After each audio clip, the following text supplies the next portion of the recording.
ஆதி, என்னடா இது? இதெல்லாம் உனக்கு தேவையா? எதை எப்படி ஹேண்டில் பண்றதுன்னு தெரியாம எல்லாத்தையும் காம்ப்ளிகேட் பண்றதே உனக்கு வேலையா போச்சு. மம்மி, அதான் வந்துட்டல்ல, எதுக்கு கவலைப்படுறீங்க? ரஞ்சனி காம்ப்ரமைஸ் ஆகலைன்னா உன் நிலைமை என்ன ஆயிருக்குன்னு யோசிச்சு பாத்தியா?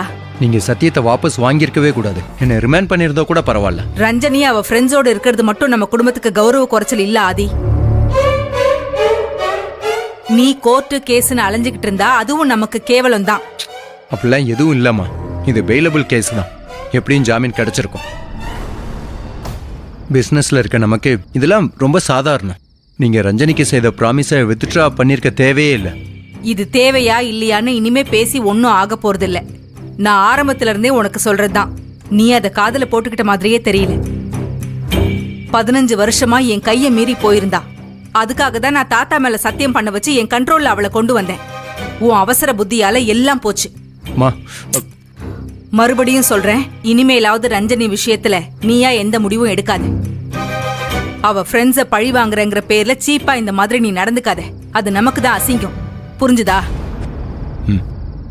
போய் குளிச்சுட்டு இந்த ட்ரெஸ்ஸ குப்பை தொட்டில தூக்கி போடு. போ.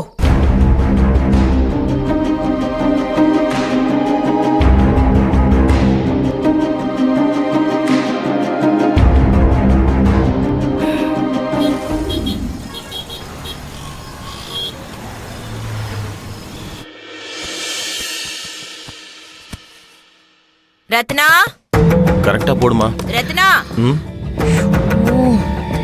ரத்னா,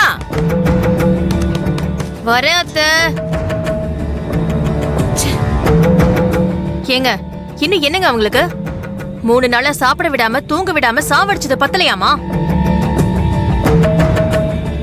எல்லா பரிகாரமும் பண்ணி தொலைச்சிட்டு இப்பதான் வந்து உட்கார்றேன். மறுபடியும் என்ன கன்றாவிக்கு கூப்பிடுறாங்கன்னு தெரியல. எதுக்கு கூப்பிடுறாங்கன்னே தெரியாம ஏன் டென்ஷன் ஆகுற? வர வர நீ பேசுற வார்த்தைலாம் சரியில்லை ரத்னா. கூப்பிட்டா என்னன்னு போய் கேளு. சும்மா என்கிட்ட ஏன் கத்திட்டு இருக்க? வேற எதுக்கு கூப்பிடுவாங்க? 3 நாள் முடிஞ்சிருச்சு. இப்ப வேற ஏதாவது ஒரு வேண்டுதல் செய்யின்னு வாங்க. இங்க பாருங்க, இனிமே எந்த நேர்த்தி கடன் சொன்னாலும் என்னால செய்ய முடியாது. ஒழுங்கா வேலையா நம்ம கிட்ட இருக்கிற 5 லட்சத்தை எடுத்துட்டு போய் வீட்டுக்கு அட்வான்ஸ் கொடுத்துருவோம். மீதி 10 லட்சத்தை 2 நாள்ல ரெடி பண்றேன்னு சொல்லிட்டேன். 2 நாள்லயா? 48 மணி நேரம் கொடுக்கறேன் உங்களுக்கு. அது பத்தாதா? இங்க பாருங்க, அப்புறம் நாளைக்கு அட்வான்ஸ் கொடுத்துட்டு திரும்பி வரும்போது என்ன ஒரு நல்ல நான்வெஜ் ஹோட்டலுக்கா கூட்டிட்டு போங்க. விரதமும் உப்பில்லாத கஞ்சியுமா சாப்பிட்டு 3 நாள்ல என் நாக்கே செத்து போயிடுச்சு. முதல்ல அம்மாவை பார்த்துட்டு வருவோம் வா. ஆமா, உங்க அம்மா அப்படியே அமெரிக்கால வந்திருக்காங்க போய் பாக்குறதுக்கு. இங்க பாருங்க, இனிமே உங்க குடும்பத்துல நான் யாரையுமே பார்க்க கூடாது. அதுக்கு அந்த வீட்டை வாங்குறது மட்டும்தான் விமோச்சனம். புரிஞ்சுதா?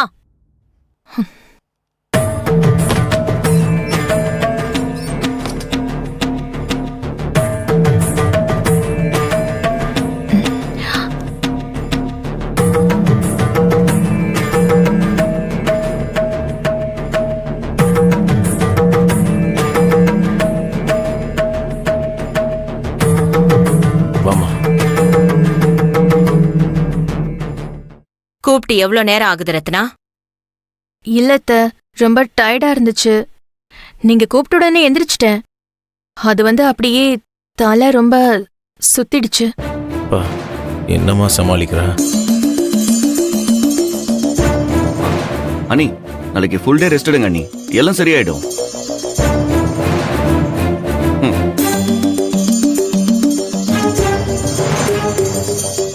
பரிகாரம் இன்னும் முழுசா முடியல.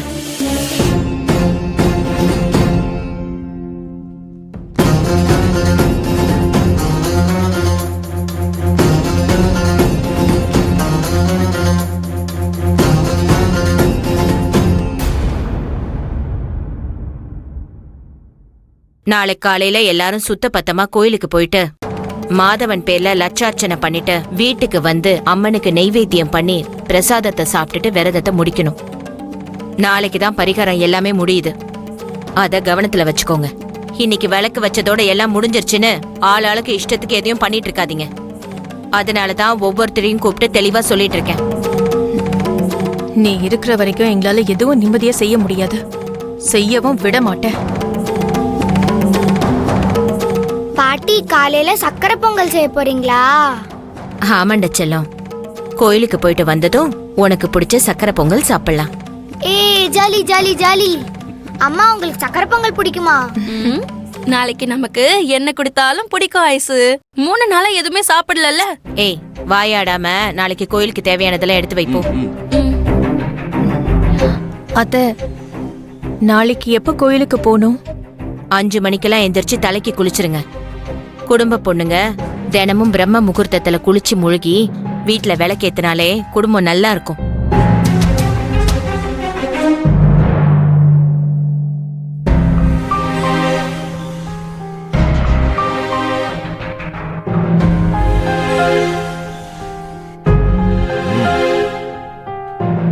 வாமா.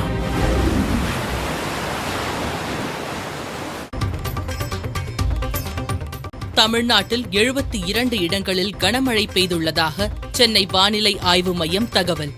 நாகை மாவட்டம் கோடியக்கரை, தலைஞாயிறு உள்ளிட்ட 4 இடங்களில் மிக பலத்த மழை பெய்துள்ளதாகவும் அறிவிப்பு.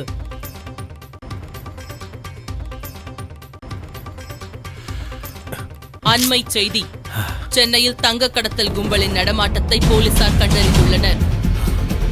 இந்த கண்காணிப்பு கேமராவில் பதிவாகியுள்ள நபரின் அடையாளங்கள் ஏதேனும் தெரிந்தால் பொதுமக்கள் காவல்துறை கட்டுப்பாட்டு மையத்திற்கு தகவல் தெரிவிக்குமாறு கேட்டுக் கொள்ளப்படுகிறார்கள்.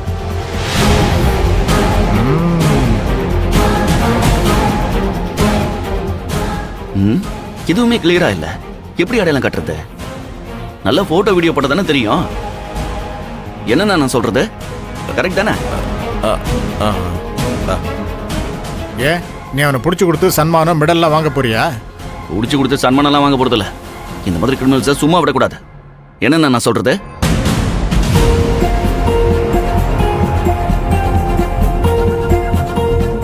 நேர்மையா இருக்கிறது சரிதான். அதை எப்பவும் யாருக்காகவும் மாத்திக்காத சீனுன்னு அண்ணன் அடிக்கடி சொல்லுவாரு. நீ வேணா கேட்டு பாரு. கேழாவா? அதுக்கு நீ தனிப்படையில சேர போறியா? யோ, நானே ஒரு தனிப்படை தான். நேர்மையா இருக்கிற ஒவ்வொருத்தரும் என்ன மாதிரி தனிப்படை தான். அதனால தாண்டா வேலை இல்லாம சுத்திட்டே இருக்க. நாட்டில் அவன் எப்படி எப்படியோ பிழைக்கிறான். இவனுங்க என்னமோ கடத்தல் செஞ்சு பிழைக்கிறானுங்க. இவனுங்க மாதிரி நீயும் உன் அண்ணனும் புத்திசாலித்தனமா உழைச்சா ஒரே நைட்ல ஓஹோன்னு ஆயிடலாம். அதுக்கெல்லாம் தைரியம் வேணும். ஒரு பெரிய மனுஷன் ஒன்னும் தெரியாத பிள்ளைங்க கிட்ட இப்படிதான் பேசுவீங்களா?